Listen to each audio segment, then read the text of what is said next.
Өзбекстандын чегине мыйзамсыз өтүп кеткени үчүн Кара Суу районунун мурдагы акими Тилек Матраимовго 220 000 сом айып салынып, эркиндикке чыгарылды. Бул туурасында Ош облустук соттун маалымат кызматы кабарлады. Мындай өкүм өткөн жылдын 22 октябрында эле чыгарылган.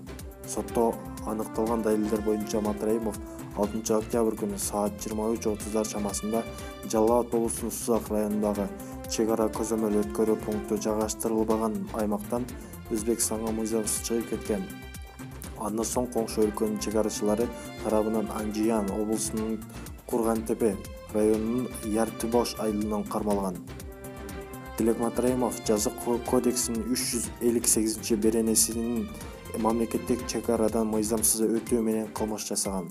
Ош облустук соту аны 2020 жылдын 22 октябрында күнөөлүү деп таап, 220 000 сом өлчөмүндө айып салуу жазасынан берилген.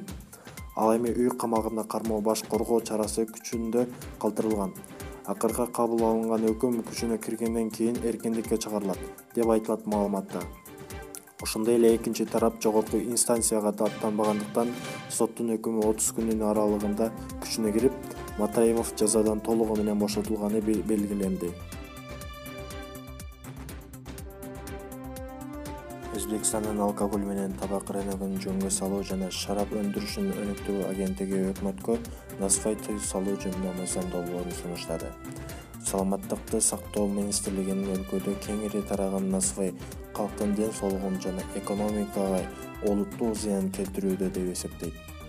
Дүйнөлүк саламаттыкты сактоо уюмунун маалыматына караганда, Өзбекстанда 13-төн 15 жаштагы өспүрүмдөр арасында насвай тартуу деңгээли өтө жогору. 6%. Бул көрсөткүч Кыргызстанда 5,1%. Тажикстанда 1,8%, Казакстанда 0,6%, Түркмөнстанда 0,2% түзөт. Насвайды негизинен Борбор Азия өлкөлөрүнүн жашоочулары тартат. Бишкекте 31 декабрь күнү Тилек Жумабеков темир жолдо бир адамдын өмүрүн сактап калып, өзүнүн 2 бутунан айрылып калды. Ал учурда ооруканада жардамга муктаж. Бул тууралуу вице-мэр Айжан Чыныбаева социалдык тармактагы баракчасына жазып чыкты. Тилек азыр жардамга муктаж болуп турат. Ал жаңы жылдын алдында 2 бутунан айрылды. Ал жашашы керек. Үй-бүлөнүн улуусу болгондуктан өтө эрте иштеп баштаган. Анткени анын башка дагы бөбөктөрү бар. Ал ар дайым апасынын жардамчысы жана таянычы болуп келген. Кандай гана жумуш болбосун ал иштечү. Достор, Тилекке кан керек. Ага кандын баардык группасы жарай берет. Тилек адамдын темир жолдон сууруп чыгарып, куткарып калган, деп жазган вице-мэр. Мен уже тойдум, mana shu salardan olib keldim men. Уже to'ydim. O'lib olaman, bolalarım yetim qalar. Meni yarib toya yerim, bari so'dalab, boshqa so'dalab yurudi. Милициялардан акыйкаттык издеп жаткан Булай ал Сузак районунун тургуну. Ал 14 жаштагы кызы зордукталган боюнча 2019 жылдын февраль айында Сузак райондук ички иштер бөлүмүнө арызы менен кайрылган. Анткени менен далилдер жок деген негизде кылмышка шектүү бошотулуп, иш өндүрүштөн кыскартылган деген менен жабырлануучу тарап иштин кыскарып кетишин мындайча түшүндүрүп жатат. Үмүт деген баланы кармалып бир жерден үшөп алып келиши суббота күнүндө. Siz men gaplashib olaylik, melisalar gaplashib olsin dedi, o'sha tergovchi dedi. Dedi, yur dedim, qaynam eshigiga olib bordim. Qaynam eshigiga olib borib, polisi hammamiz o'tirsak, ash yerda opasi aytyapti. Bu yerda Barat Bahodir akam o'tirgan edi 2018-chi. O'tirgan yerida u bola aytibdi, "Короче" debdi, o'gay otani olib chiqib berasan, narkoman u bu deb o'gay otadan to'ngan bo'yniga qo'yamiz men debdi. Mayirga kirgizib bersang debdi. Sen o'g'lingni oppa qilib olib chiqib beraman debdi. O'zim bir tug'an akam Barat Bahodir. Ошентип арадан бир топ убакыт өткөндөн кийин тагыраагы 2020 жылдын 8 декабрь күнү жабырлануучу кыз кайрадан өзү милицияга арыз менен кайрылган. Анын негизинде анын өгөй атасы кармалып, Сузак райондук соту 2 айга камакка алуу чечимин чыгарган. Ал үмүт ичинде эле тааныган эместигин, окуя негизи андай болбогондугун, тескерисинче бул жабырлануучу кызды өзүнүн өгөй атасы 1984-жылы туулган ошол эле Сузак районунун тургуну мындан 3-4 жыл мурундан эле зордуктап жүргөндүгү, биринчи жолу ошол менен жыныстык катнашта болгондугун көрсөтүп айтып берген.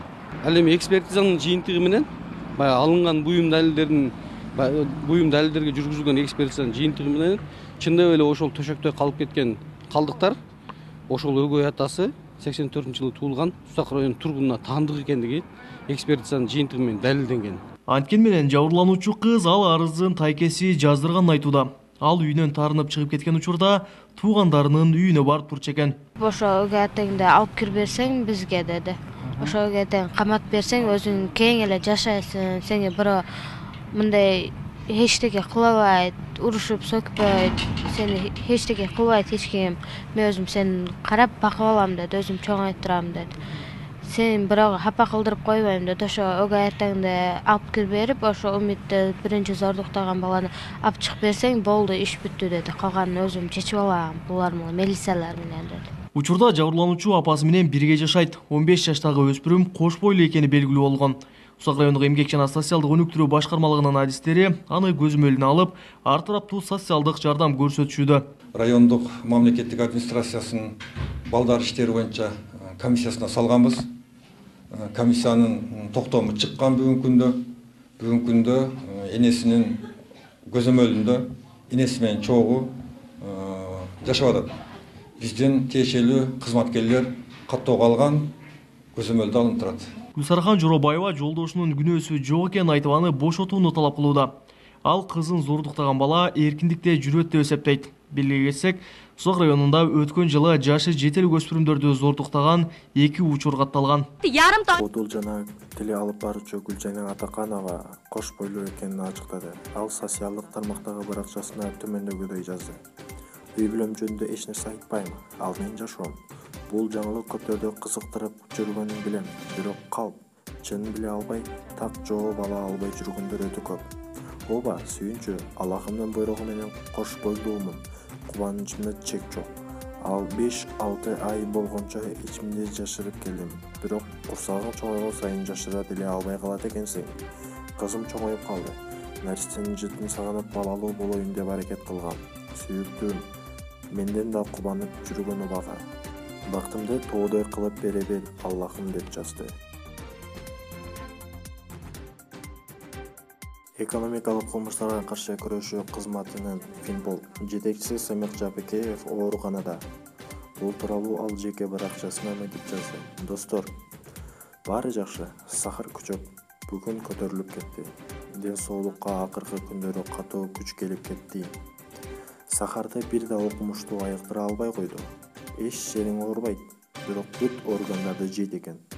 Буюрса бир жумадан ден соолукта карап, анан ишке киришелик.